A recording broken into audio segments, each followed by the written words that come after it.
America's new hypersonic missile will destroy Iran. There is a battle brewing on the global scene, and what the superpowered nations of the 21st century are doing to wage it will astonish you. It feels like it is a pissing contest of who's going to have the most powerful weapons of all, even if no one gets to fire it for the next century.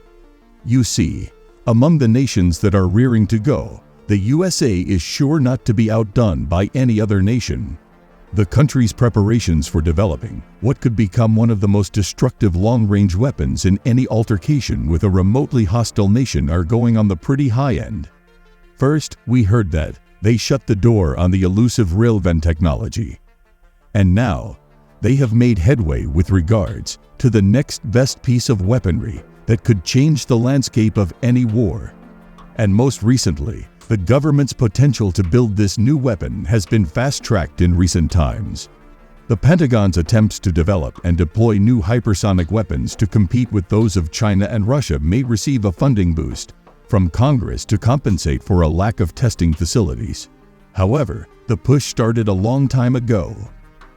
Before we proceed, please hit the subscribe button to become a part of our community and watch more interesting videos like this one.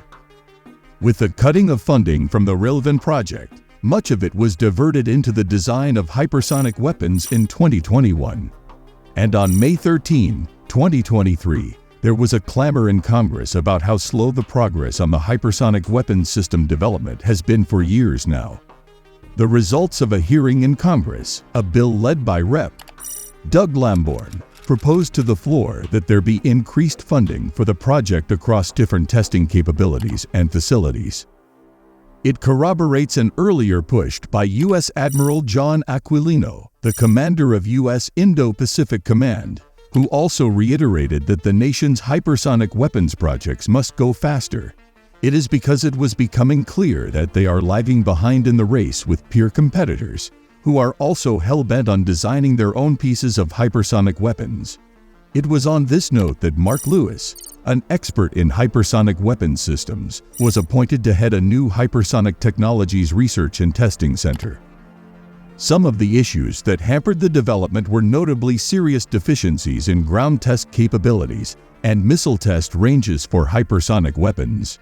Testers could not adequately test flight simulation capabilities, and the supply of new instruments in development were sparse. In fact, this was what prompted the Air Force to suspend all attempts to procure the air-launched rapid response weapon, a hypersonic boost glide system. Of course, they were clear on the fact that the project was not exactly dead yet, but it makes sense to see how the missile systems testing program concludes before making a decision on its future.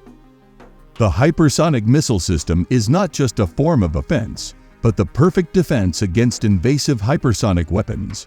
This type of defensive system garnered significant attention after Ukraine intercepted a Russian Kinzhal hypersonic air-launched ballistic missile over Kyiv on May 4, with a Patriot surface-to-air missile defense system developed in the United States. The Patriot system shows just how a hypersonic-designed defense system can function in a real war situation, as shown by Ukraine's use of it. One of the reasons the U.S. has pushed its development even more aggressively is because hostile nations like Iran have reportedly built their own offensive hypersonic medium-range ballistic missile weapon system. According to them, this one is called Conqueror, a hypersonic missile that could reach speeds of up to Mach 15. As dangerous as it sounds, this Conqueror does not look the part, given that it resembled a ballistic missile with maneuverable re-entry vehicle capability, rather than what a true hypersonic weapon can be. However, it shows that there is a general awareness of what this piece of weaponry can do on both sides, and the USA no longer has any excuse for not having it in its own armory. As a result, the testing began to take on a new shape. As things stand, the U.S. Defense Department has begun to test the new hypersonic weapon and sponsored further studies to improve the offensive hypersonic and anti-hypersonic weapons' defensive capabilities. Part of its specifications may include the potential to be tested from any machine on which it can be mounted, a truck, a trailer, or a ship, and indeed, testing has begun at full throttle. The Pentagon had issued orders that the testing be done by launching the fully constructed missile from its ground support equipment.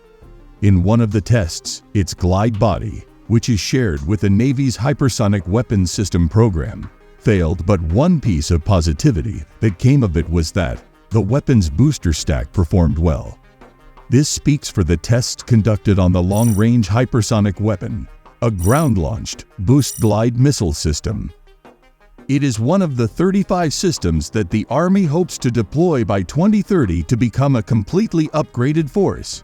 On the other hand, the Air Force has entered a $985 million contract with Raytheon Technologies, together with program partner Northrop Grumman. This project will produce the Hypersonic Attack Cruise Missile as an operational capability rather than a prototype. Raytheon is expected to manufacture 2 missile batteries, as well as prepare the missiles for deployment aboard F-15 fighter jets by 2027. It is part of the scheme targeted at providing a key advantage for the military with tactical flexibility to employ fighters to enable them to handle high-value time-sensitive missions and also operate well as bombers for other strategic targets. For this project to kick off soonest, the U.S. has entered into a partnership with the nation of Australia to build up on the system's design and development as part of a joint project arrangement. The deal is that Australia will become the grounds for primary tests of the system. This development also tallies with a renewed push by Japan to resurrect the U.S. foregone interest in the Railgun mission by developing it as an anti-hypersonic weapons defense system. It is more of a sword and shield situation that provides the U.S. with options to counter hypersonic weapons with a non-hypersonic, but equally powerful technology. This project will, of course, also yield some new ideas for hypersonic weaponry.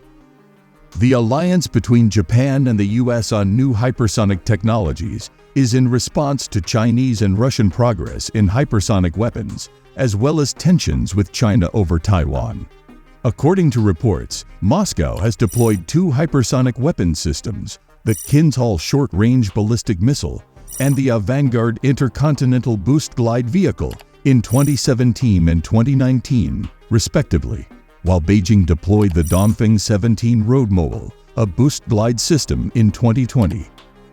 Despite the threats of these advanced weapons, it is safe to say that U.S. technology is still way superior. U.S.-based defense companies have in the past sold computer-aided engineering software and hardware, such as interferometers, to Chinese military research groups working on hypersonic capabilities, such as the Chinese Academy of Aerospace Aerodynamics. And while it may appear as though the nation is coming a little too late, even the Chinese yield to the superiority of U.S. tech. Hence, deploying a hypersonic defense infrastructure to combat incoming hypersonic weapons from adversaries is a welcome idea in the United States. The nation has to stand up and flex its full muscles from now henceforth and produce several dynamic weaponry to maintain its reputation as head of the bunch. In a bid to build for both defense and offense, it is not increasingly imperative to diversify the types of weapons developed.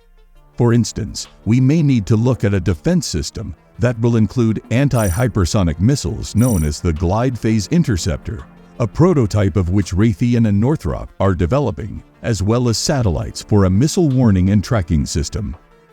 Part of the developments that have caught the eye recently are the plans the Space Development Agency (SDA) rolled out to launch the first 6 to 8 Tranche 0 missile surveillance and delivery satellites into low Earth orbit in September 2023. However, factors such as supply chain delays and contract protests have forced back the commencement of such projects. Tranche 0 was expected to consist of 20 communications satellites from Lockheed Martin and York Space and 8 missile tracking infrared sensor satellites from SpaceX and L3 Harris. On the other hand, the Missile Defense Agency (MDA) is also building the hypersonic and ballistic tracking space sensor simultaneously, consisting of low Earth orbit satellites equipped with medium field of view sensors to track missiles and generate data for targeting. All of the satellites under development by the SDA and MDA will work together to establish an overarching, persistent overhead satellite system for missile early warning and monitoring, including hypersonic weapons. All in all, this will increase the U.S. potential to protect itself from any unannounced onslaughts and be ready to fire its own cache of advanced weaponry to counter or defend against any form of attacks by these high-end weapons to safeguard the lives of its citizens. With this level of financing, the current administration continued its predecessor's commitment to accelerating the development and deployment of new hypersonic weapons capabilities. What do you think will result from the U.S.'s new drive to build its own hypersonic weaponry? Will it once more make the U.S. a nation to be feared by other superpowers? Let me know what you think in the comments. See you in the next video.